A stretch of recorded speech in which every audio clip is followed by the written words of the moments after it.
Ever wondered why Daniel Radcliffe always looked slightly uncomfortable during some Harry Potter scenes? Well, here's your answer. And nope, it's not bad acting. Flashy lights and cameras don't always show everything. At least, not the one outside the script. And that was similar in Daniel's case. While millions of kids dreamed of being Harry Potter, Daniel was living a nightmare that had nothing to do with dark wizards or dangerous spells. He was fighting his own body every single day.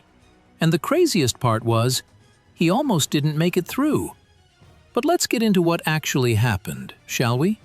Before the red carpets and interviews, Daniel Radcliffe was a kid stepping into the popular world, which had a lot of expectations from him. The pace was intense from the very beginning. Long filming days, complicated scenes, tutors on set, and directors calling for retakes. Everything was intense from the beginning. Talk about long filming days, complicated scenes, tutors on set, and directors calling for many retakes. It was too demanding for a child who wasn't even sure of his path. We got to find out years after the first film that, while every other kid on the Harry Potter set was learning their lines and hitting their marks, Daniel was fighting something invisible, something that made his body feel like it belonged to someone else. The answer to this is what we call dyspraxia. Most of you have probably never heard that word, but once you understand what it means, Daniel's entire Harry Potter journey becomes 10 times more unbelievable. Dyspraxia messes with how your brain talks to your body. It's like there's a glitch in the system. Your brain says, "Catch the ball," but your hands don't get the message fast enough. It says, "Tie your shoes," but your fingers fumble and freeze. Make no mistake though, it's not about being dumb or lazy. It's about your brain organizing movement in a way that just doesn't match everyone else. Now imagine dealing with that on a film set, where every movement matters, where cameras catch every stumble, where directors expect you to nail complex choreography in 1 or 2 takes. That's what Daniel faced, every single day. So where did this all start? Long before the wands and the fame, dyspraxia was already shaping Daniel's childhood. Teachers noticed he needed extra time to understand instructions. He'd watch other kids breeze through tasks while he struggled to keep up. Sports for him were pretty much brutal, because anything requiring coordination or balance felt awkward and embarrassing.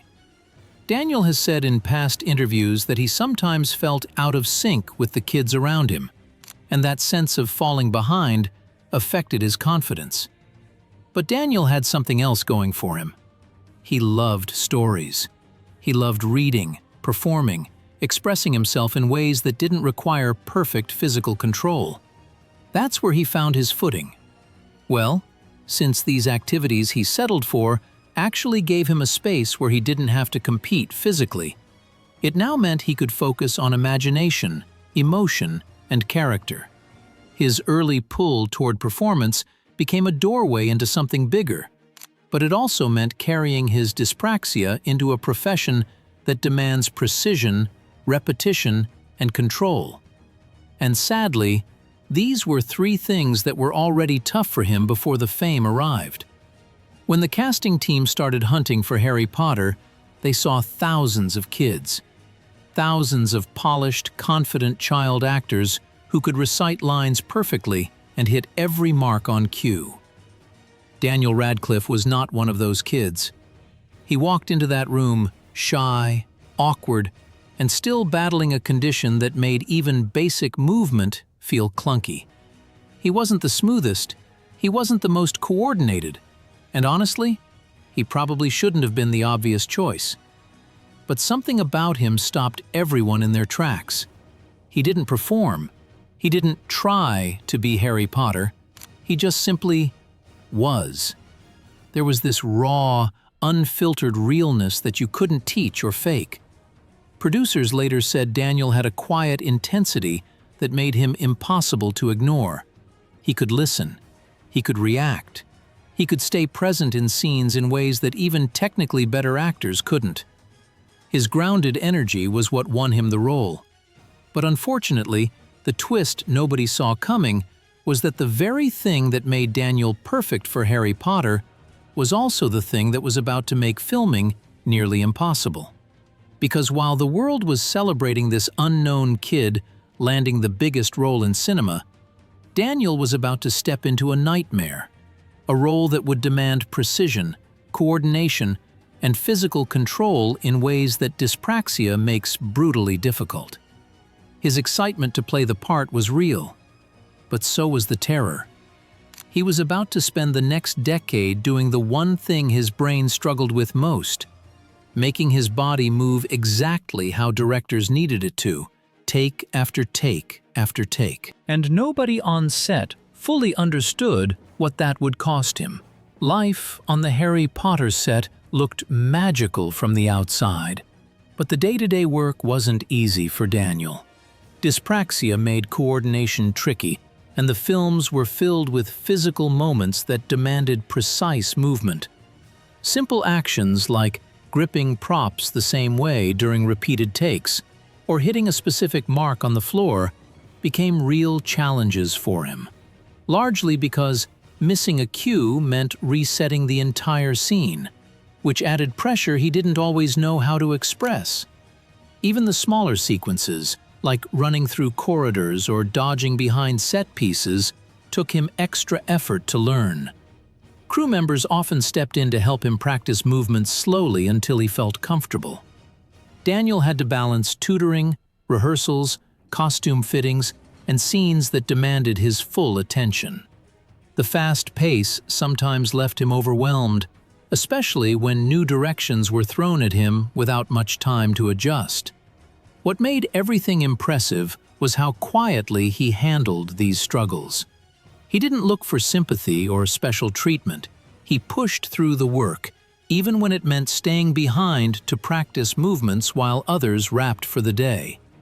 The polished scenes fans saw on screen came from hours of effort that rarely get mentioned, showing how much he invested to keep up with a job that tested him mentally and physically.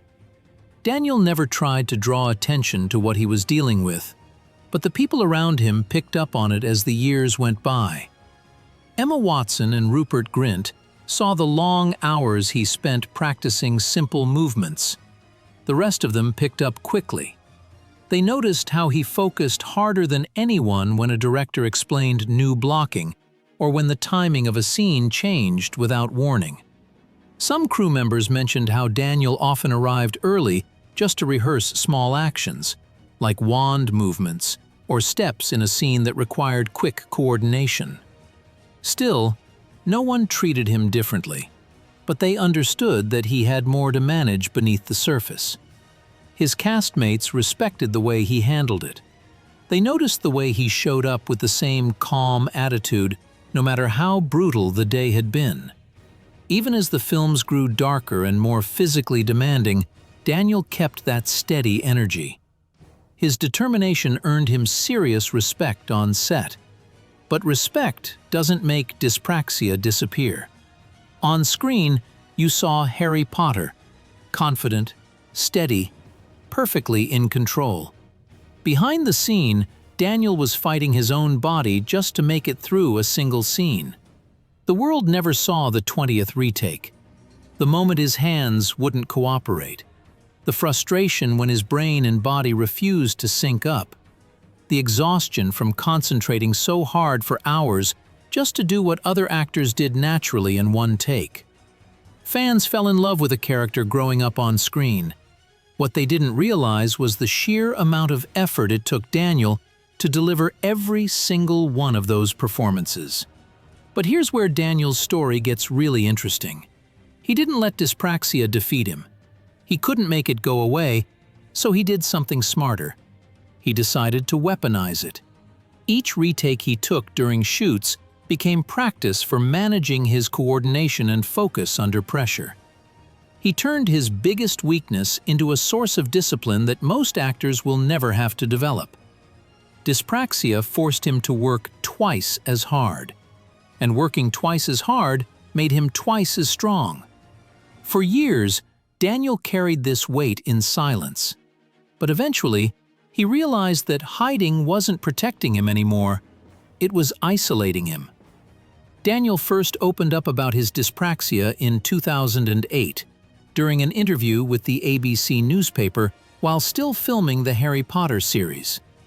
During the interview, he said, he was in his late teens, finally at a point where he felt ready to talk about what he'd been managing privately for so long.